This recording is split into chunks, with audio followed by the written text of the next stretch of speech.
sex was God's idea, okay? Somehow we've gotten this idea that like all the fun stuff is Satan's idea and God's like the big fuddy-duddy killjoy in the sky. Nothing could be further from the truth. All the good stuff are God's ideas. Satan can't create good things. He can only counterfeit good things. And so God makes this great thing of sex and he gives it to a husband and wife. We see this right at the beginning of the story in Genesis chapter 2.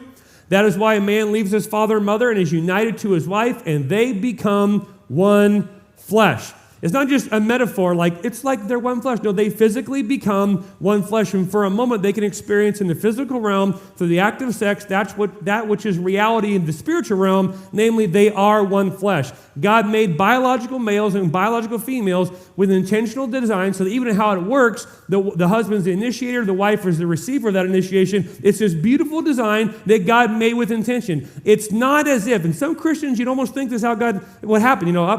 God's in heaven.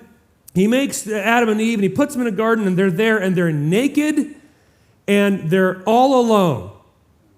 What do you think is going to happen? And it's not like God turned his back, walked over to get some chips and salsa, came back and was like, oh my gosh, what are they doing? What would they think? How?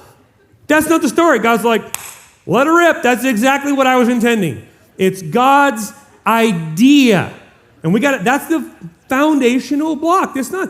Sex isn't Satan's idea. It's our thing. It's the Christian's thing. It's God's idea, which means it is a powerful reality. Progressive presuppositions. Sex is God's idea, which means it's a powerful reality. Look at the text.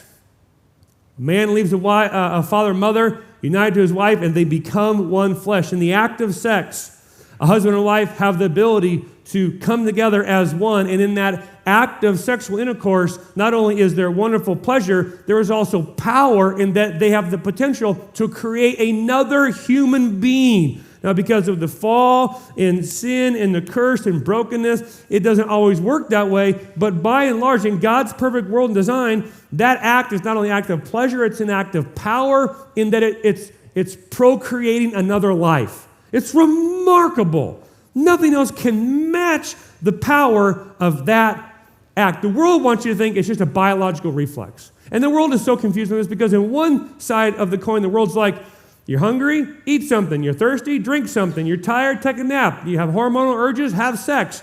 All biological functions, not a big deal. And then the world will at the same time turn around and when it's convenient go, I feel so violated. And then they're going to destroy someone with #MeToo culture because all of a sudden what wasn't important is now very important. See the inconsistency there? It's so cheap, I'll throw it away to anybody until it could be advantageous for me to play a card, or I feel ashamed, or that was abused, and now it's like, well, which is it, sweetheart? Which is it, bro? Cheap or precious? It can't be both at the same time. And so the world is confused on this. God's not. It was God's idea, and it's a powerful reality. You can treat it as cheap, but just because you're playing with a nuclear bomb doesn't mean when you set it off, it still won't do its thing. Oh, it's just a little firecracker. It's not a firecracker because it was made by God. It's God's idea, which means it's a powerful reality, which means sex is a good gift. Look at the next verse, Genesis 2, verse 25. Adam and his wife were both naked, and they knew no shame. Okay? So this is the Bible's poetic way of saying they were knowing each other in that biblical sense. They were experiencing sexual relationships, and there was no guilt, there was no shame, there was no embarrassment, there was no condemnation. They were naked and unashamed because sex is a good gift. Hey everybody, hope you found that helpful. If you would like to watch the sermon that clip came from, you can go here, check it out. As well, if you'd like to watch more Bible teaching, you can go to my YouTube channel. And if you would like more free resources for your family, your marriage, and how to be a stronger man, you can go to strongmannation.com. Check it out.